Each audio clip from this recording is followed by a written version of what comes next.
Maayong buntag kaninyong tanan dinha sa inyong tagsa-tagsa ka mga panimalay. Hinaot po ang tana kamo sa maayong pagkahimutang o malipayon, malinawon nga panagtigom. Karon nagapadayon kita sa ECQ o dili kita maka face to face worship sa atong tagsa-tagsa ka mga kasimbahanan labi na sa FMUM. Nagapadayon kita karon nga online or online preaching. Karong buntag gusto nako kamong dalhon sa topic ang pagsimba sugo sa Dios. O ang atong teksto, mabasa din sa Deuteronomy chapter 31 verses 12 to 31. I will read this in English version. Assemble the people, the men, the women, the children, and the stranger who is in your town, so that they may hear and learn and fear the Lord your God, and be careful to follow all the words of this law. Live on the land which you have, and their children who have not known will hear and learn to fear the Lord your God as long as you live on the land which you are about to cross the Jordan to possess. Magampok kita. Our loving and gracious Father, Lord, we thank you so much, O God, for the opportunity that you have given to us, O God, today. We are here again in our online preaching. And I pray, O God, that may your Holy Spirit and may your presence dwell in each of our every home right now, O God. We are still on ECQ or quarantine, O Lord. We cannot come face to face in our church, O God.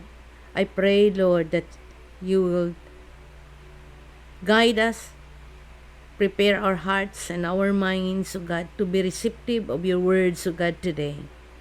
I pray for your lowly servant, O God. I pray for your special anointing, power, and authority be upon me, Lord, as I preach your word, O God, so that the preaching of your word, O Lord, will bring inspiration, healing, encouragement to each one of us, O God, especially hope, O Lord, to the hearers and to the many today, O God. All these things I ask and pray in the mighty name of our Lord Jesus Christ. Amen.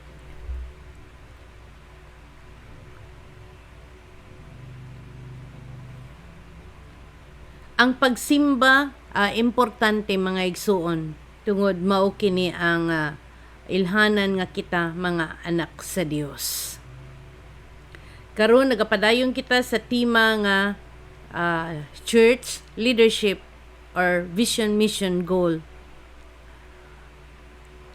Ang relihiyon mga kapundukan sa mga katawhan nga nagatuo sa ilang Dios.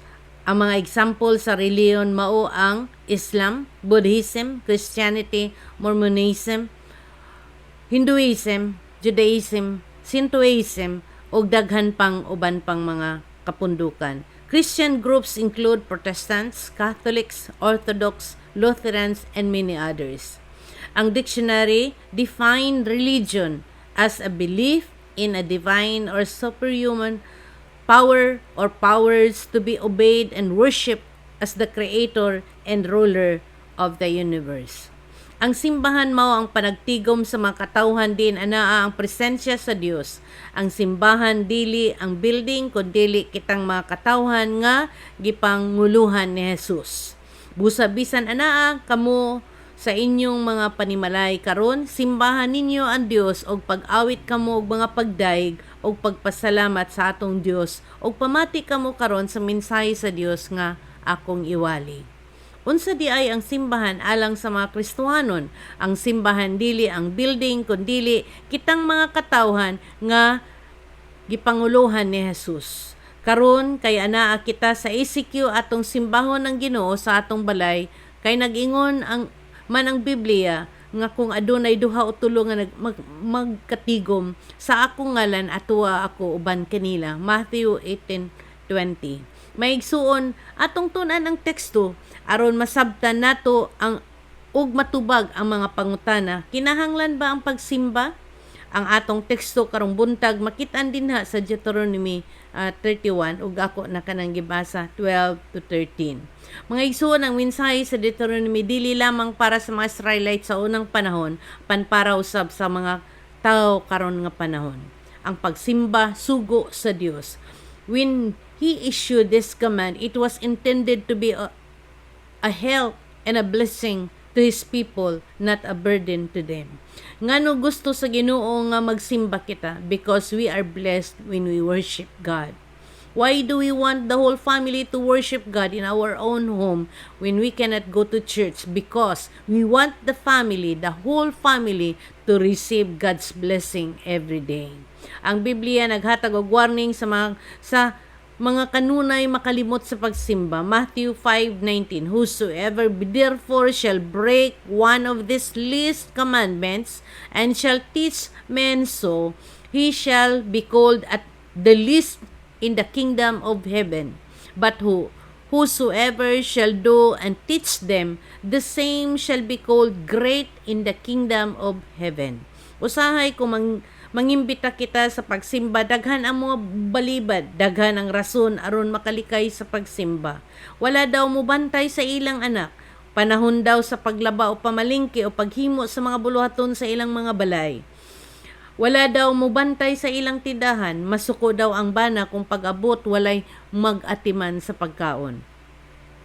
Karon unsa pa ba ang inyong rason nga dili kamo makasimba ug makapamati sa pulong sa Dios nga naaman kamo or kitang tanan karon sa atong tagsa-tagsa ka mga panimalay kay na quarantine pa man. Ang uban miingon nga Domingo ra manggod ang panahon sa among pamilya nga magkatigom. Ang usa gayud ka nanay ni atong buhi pa si Pastor Dan, ako mahinumduman nga sa okasyon ra gyud daw sila makasimba. Christmas, Holy Week, kasal, birthday, kalag-kalag, kay ampo ang mga minatay or ang namatay nila sa nga paryente, og sa panahon lang kung may mamatay kay dalhon man ang patay nga lawas ngadto sa simbahan. Kapoy manggod ning magsige adto sa simbahan matag Domingo, ingon pa niya, dili ko motuo nga importante ang pagsimba kay makasimba man ako sa Ginoo sa among balay kundili na ako busy. Kundili na daw siya busy.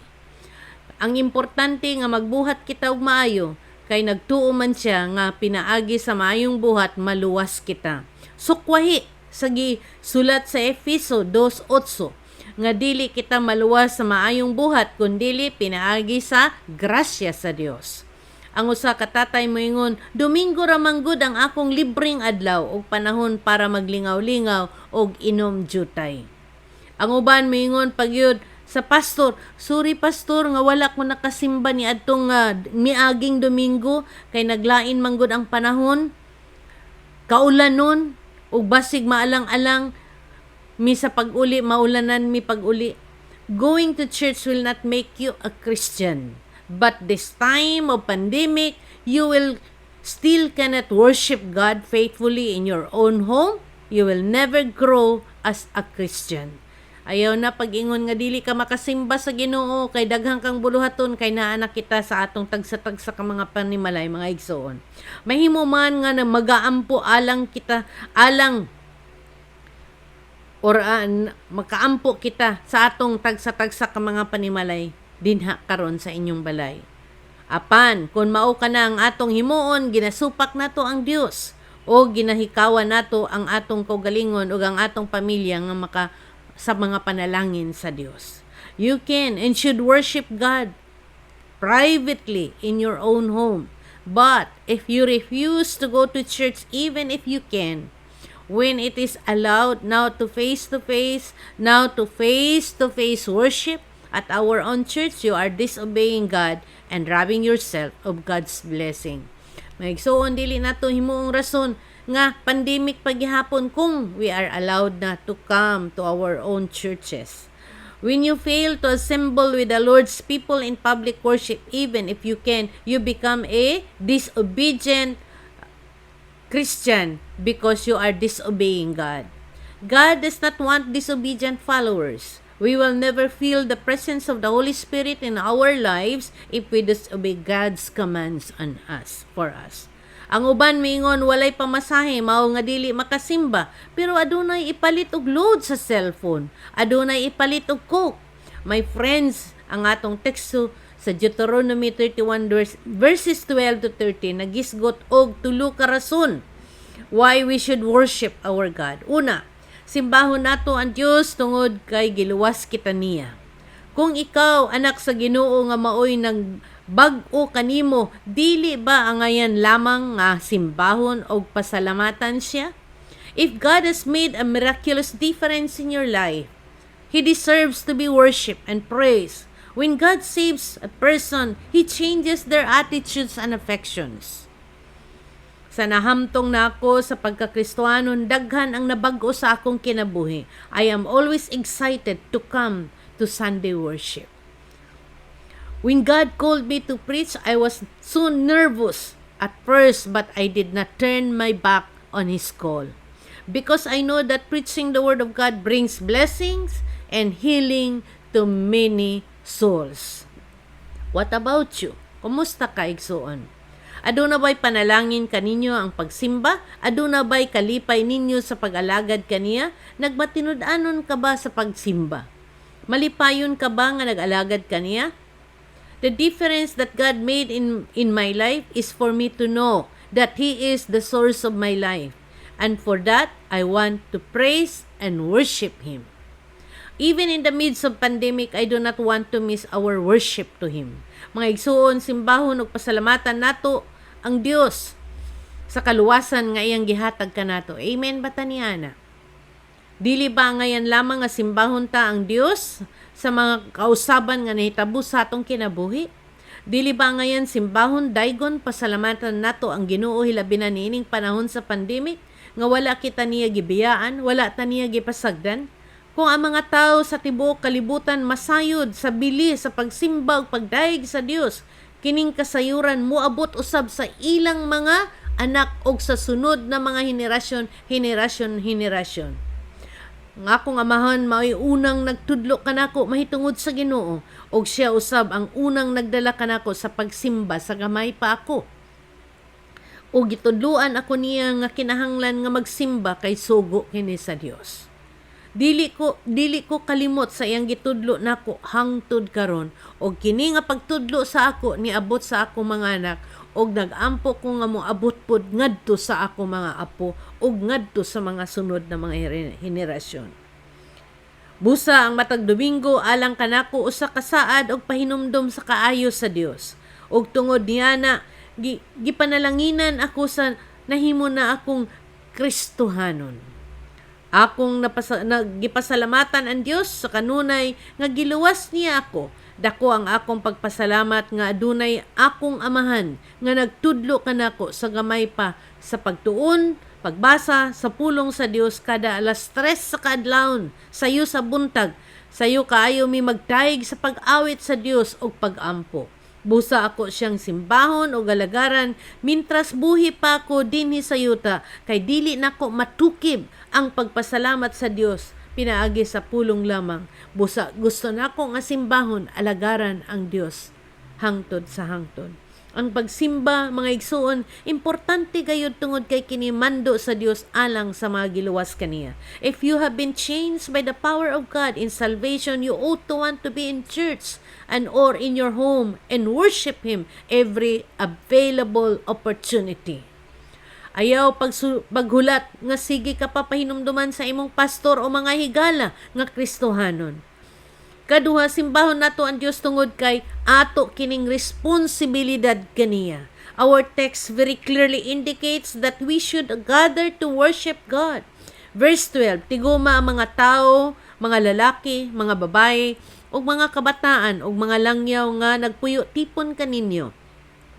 Aron sila makabati niini, o makakaton sa pagtahod sa Ginoo nga inyong Dios, o tumanon nila pag-ayo ang tibuok balaod. Hebrehanon 10:25 nagingon, or Hebrews 10:25 nagingon, dili nato undangon ang batasan sa panagtigom. Sama sa gibuhat sa uban, hinunua managdasigay kita, labi na kay nasayod kamo nga hapit na moabot ang adlaw sa pagbalik sa Ginoo. Faithful, consistent worship is required of God's people because God has commanded it. None of God's commands are to be taken lightly or to be considered as optional. Dili ta maingon nga pwedeng dili.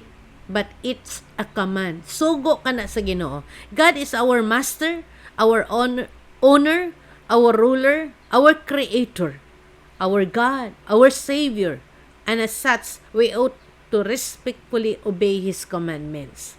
Ecclesiastes 12:13 nagingon, human niining tanan usan na lang kabutang ang angay kung isulti. Tahura ang Dios ug tumana ang iyang mga sugo kay maura kini ang tuyo sa pagbuhat sa tao. Sa English version, the conclusion when everything has been heard is fear God and keep His commandments because this applies to every person. Mahadlok ako nga daghang moingon nga Kristohanon sila apan dili nagasimba sa Dios. Inig-agi namo dinhi sa Matina sa wala pa ma-quarantine, daghan ang mga tao sa sabungan. Daghan ang mga tao dito kumpara gani sa mga naga simba sa sulod sa simbahan. Gani mas alive daw ang ilang praise and worship dito. Ang usa ka simbahan, wala kang Kristo kundili anaa sa bag-ong anak sa Dios. Nakasayod na ta kung kinsa ka na ang appointed son of God. Mao na kining moingon nga iyang pag-ampo tapuson niya sa pag-ingon sa ngalan sa pastor nga appointed son of God daw. Nasayod kitang tanan kung kinsa siya. Busa dili kita magpailad o magsimba kaniya.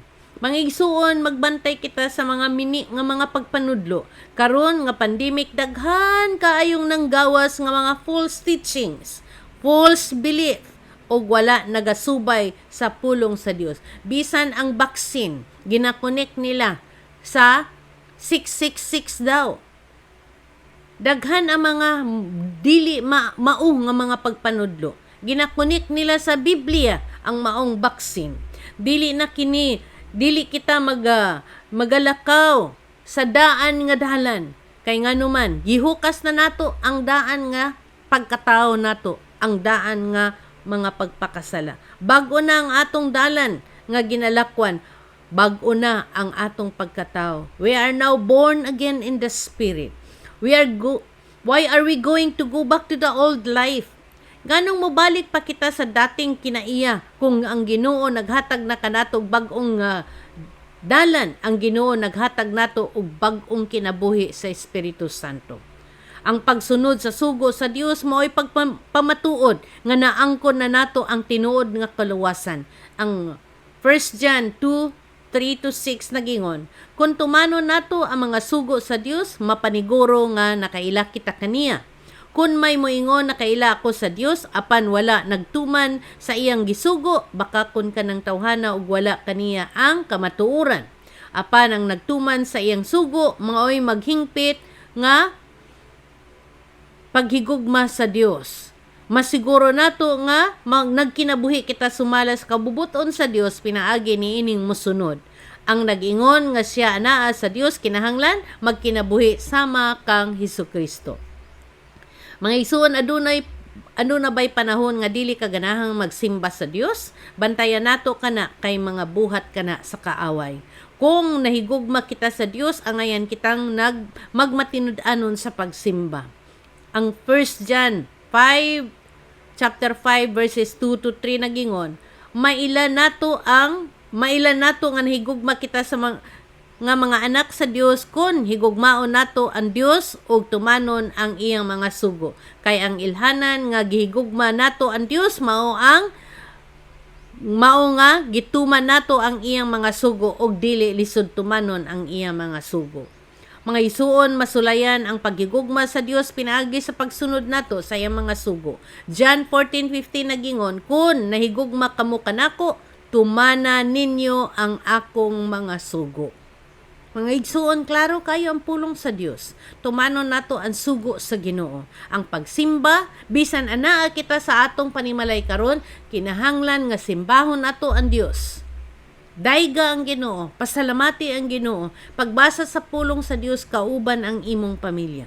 If you profess to be a follower, a friend, a lover of the Lord Jesus Christ, then you should strive to obey Him with every fiber of your being. If you can willfully and openly forsake the church without being convicted of sin, you have a serious spiritual problem. Si Jesus nag-ingon sa Lucas 6:46, nganong magtawag ka man kamo kanako Ginoo Ginoo nga dili kamo mobuhat sa akong gisugo kaninyo. Basin usahay maigo kita sa mga wali, sa mga pastor, sa atong mga kasimbahanan.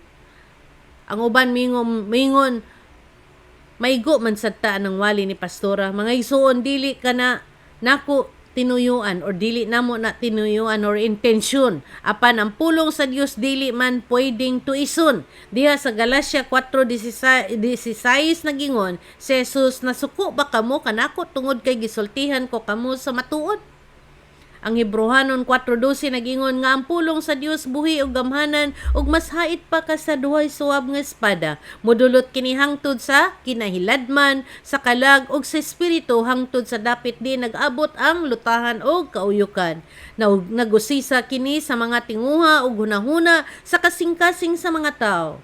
Igsoon, ayaw kahiubos o kalain kung maigo ka sa mensahe nga imong madungog o sa mga pagtambag sa imo mga Kristohanong higala, kundili himua nga pahimangno og pahinomdom kana kanimo sa Dios. Siguro adunay gusto sa Dios nga ipabag-o o ipausab sa imong kaugalingon. Tingali gusto sa Dios usbon ang imong dili maayong pamatasan o kinaiya. Labaw sa tanang mga sirkumstansya sa atong kinabuhi, simbahon nato ang Dios sa kanunay kay ang pagsimba sugo sa Dios. Simbahon nato ang Dios aron makauban nato ang ubang mga Kristohanon. We will worship God so that we can fellowship with other Christians or followers of God. One of the greatest privileges of the Christian life is to assemble with fellow Christian in the church for the purpose of worship. Karon dili ta naga face-to-face worship, pero aduna nay social media sa nga atong magamit. Magkita ay gihapon ta sa telepono or Zoom or Meet or Messenger video call. Great joy and gladness should come to our hearts each time we worship Him together with our fellow Christians. Ang Salmo 122 verse 1 nagingon, nalipay ako sa pag-ingon nila kanako, mangadto kita sa balay sa Ginoo. Ikaw igsuon, nalipay ka ba sama kang David sa pagsimba sa Dios? After dealing with our problems and challenges all week, even this time, with all that happened in the world, the pandemic, there is no reason for each and every one of us not to worship our God. He sustained us, He provides us, He heals the sick. He reminds us that He is God through this pandemic. We must come to worship or gather in our own home this Sunday worship, to praise and glorify Him for His goodness to us. Worship, revive our spirits and encourage our hearts and makes us closer to God. We are faithfully to worship God, whether in church or in our own home right now, that we can lift up our voices in praise and song to our gracious Lord and King. In worship, we are declaring our allegiance and loyalty to Almighty God. In worship, we are expressing our love and gratitude to God for who He is and what He has done. In worship, we are expressing that our Lord is worthy of our highest praise and dedication. Ang ato unta nga batasan may tungod sa pagsimba may sama sa mga katawhan ni David. Salmo 84:1-2 and chapter 4 verse 10 nagingon, gimahal ko pag-ayo ang imong templo o labing gamhanan nga Ginoo. Gusto ko kaayo moadto didto, nangandoy ako sa hawanan sa templo sa Ginoo. Nag-awit sa kalipay ang tibuok kong kalag sa buhing Dios. Pagkamalipayon sa nagpuyo sa imong templo, kanunay silang nag-awit og mga pagdayeg kanimo. Usa ka adlaw diha sa imong templo, mas maayo pa kay sa usa ka libo didto sa laing dapit. Palabihon ko ang pagbarog sa ganghaan sa balay sa akong Dios, kaysa pagpuyo sa mga balay sa mga dautan. Paminawa ka na mga igsuon. Review or read Salmo 84 verses 1 to 2 and chapter 4 verse 10. James 1:22, ayaw limbungi ang inyong kaugalingon pinaagi sa pagpamati lamang sa pulong sa Dios. Hinunua tumana kini. Kinahanglan mahimo kitang ihimplo sa uban kung kita nagasimba o makapaminaw sa pulong sa Dios ato kini siyang kinabuhion sa matag adlaw. Atong itudlo sa atong mga anak, sa atong pamilya. It's time that we prepare our hearts for public worship and faithfully attend the house of the Lord. We are providing a proper example to our children, other believers, and the lost world at large. Sa katapusan mga igsuon atong hinumduman tungod sa kaluwasan nga gihatag sa Dios kanato angayan siyang simbahon og daygon. Tungod kay sugo sa Dios ang pagsimba. Tungod kay importante ang pagdinasigay sa mga kaubang Kristohanon. We want to fellowship with one another. Mga igsuon isip inyong pastor sa FMUM. Bisan ana kita sa execute, wala ako mag-undang sa pagwali sa pulong sa Dios sa social media aron kita makadungog sa pulong sa Dios kada Domingo. Ang among tumong mga pastor mapaabot gayud ang mensahe sa Dios sa matag usa nga gustong maminaw.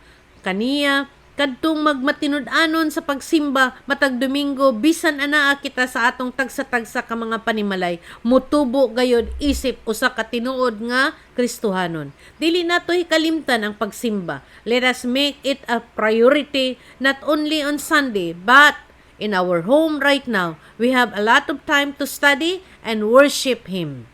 We also have time to teach the Word of God to our children. Ug ang Ginoo maghatag og pabor sa nagmatinud-anon kaniya. Gusto ba natong magmatinud-anon kita kanunay sa Ginoo o mahinumduman kanunay sa Ginoo? Simbahon nato og daygon siya sulod sa atong panimalay. Matag Domingo, matag adlaw, magtuon kita sa pulong sa Dios. Magbasa kita sa pulong sa Dios. Magampuay kita sa matag usa. Maginampuay. Natay social media, natay cellphone. Magteksta og mga pagdaig sa atong mga isig kaigsuon, isig Kristohanon, aron madasig sila. Ilabi na ni aning panahon sa pandemic karon. Dili ta magpadala, dili ta maluya, kundi magdinasigay kita, maginampuay kita, magtawganay kita. Niha sa matag usa aron madasig sila. Wala ta masayod unsa ang kahimtang sa matag usa nato nga mga kaigsuonan karon. Mga igsuon, ayaw kalimot sa pagdasig. Ayaw kalimot sa pagdaig sa Ginoo. Ayaw kalimot sa pahinumdum sa matag Kristohanon nga ang pagsimba sugo sa Ginoo. Daghang salamat sa mga pulong sa Dios. Atong daygon og pasalamatan ng Ginoo. Ato siyang higugmaon tungod kay gigugma niya kita. Atong isang yang pulong ngadto sa mga katawan, hilabi na sa atong mga panimalay karon. Magampo kita. Our loving and gracious Father, the Almighty, the amazing, the awesome God, our Savior and King. We are so thankful and grateful, O God, for you are our God and we are your children. Thank you, Lord, for the opportunity and the privilege that you have given to us being one of your child, O God. Thank you, Lord Jesus, for the message that you brought to us today. Thank you for reminding us, O God, that even if we are locked down or quarantined today, we can continue to worship you in our every home right now. Worshiping you, Lord, is not only in our own church building, because the building is not the church. We, the people who follow you, are the church. Ginoo manalangit nun, ubani kami, nining panahon sa pandemic. Naghay kami kusog, kaligon. Patubuan ang among pagtuo pagsalig diha kanimo Ginoo. Bisan taliwala nining kalisod, taliwala nining pandemya Ginoo. I pray for those who lost their loved ones. I especially mention the Tanyedo, Sterging, Brad Joseph, Jana and Jukas, O God. Ginoo, ligo na sila nining panahon sa pagmourn, Ginoo, sa paghilak. Tagay sila kusog for the loss of their son. Ginoo, manalangit nun. Nasayod ako, Ginoo, that he is home right now. I pray for strength and comfort be upon the family. For those who are not feeling this time, I pray for strength. I pray that you will recognize God. He is the great healer, and He will heal you. I pray also, O Lord, for those who are financially struggling right now. I pray, Lord, that you will provide their needs, O God, in the midst of pandemic. Daghan ang nawadan og trabaho, daghan ang mga na-lay off, daghan ang gibawasan ang ilahang duty tungod kay naglisod pod ang kumpanya. Ginoo, manalangit nun. Ako silang giampo karon, Ginoo. Ayaw sila pasagdi, O God. Bisitahi sila, Ginoo. Ipabati kanila nga naa ka kanunay. O wala nimo sila gipasagdan. Wala nimo kami gipasagdan, O God, kaming tanan. Ginoo, manalangit nun.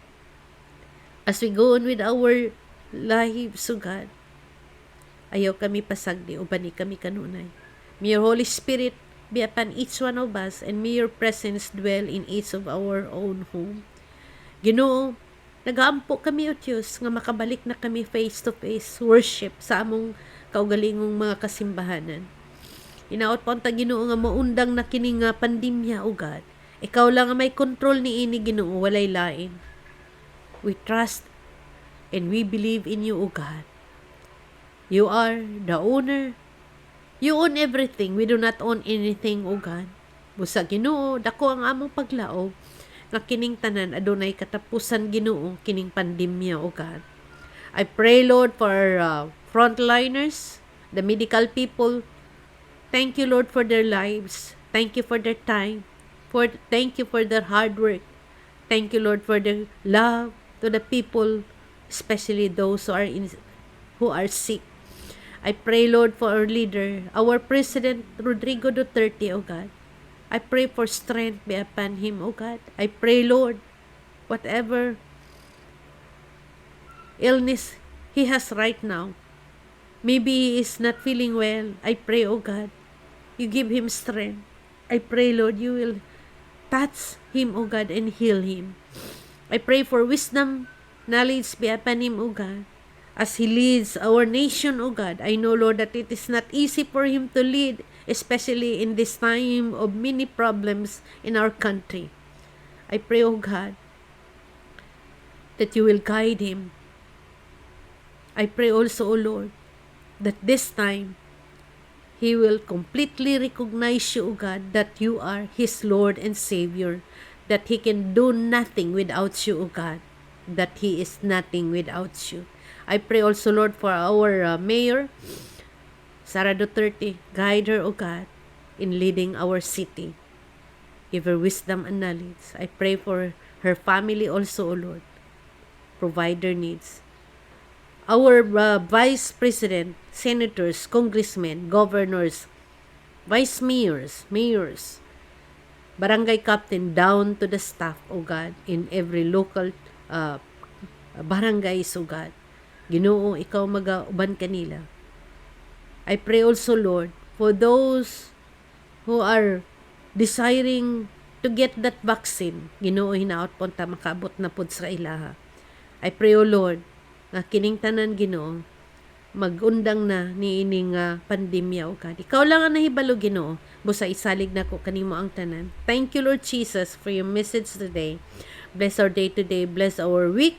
And everything that we are going to do, Lord, guide us and protect us. All these things I ask and pray in the mighty name of our Lord Jesus Christ. Amen and amen. Happy Sunday to all of us. God bless us all.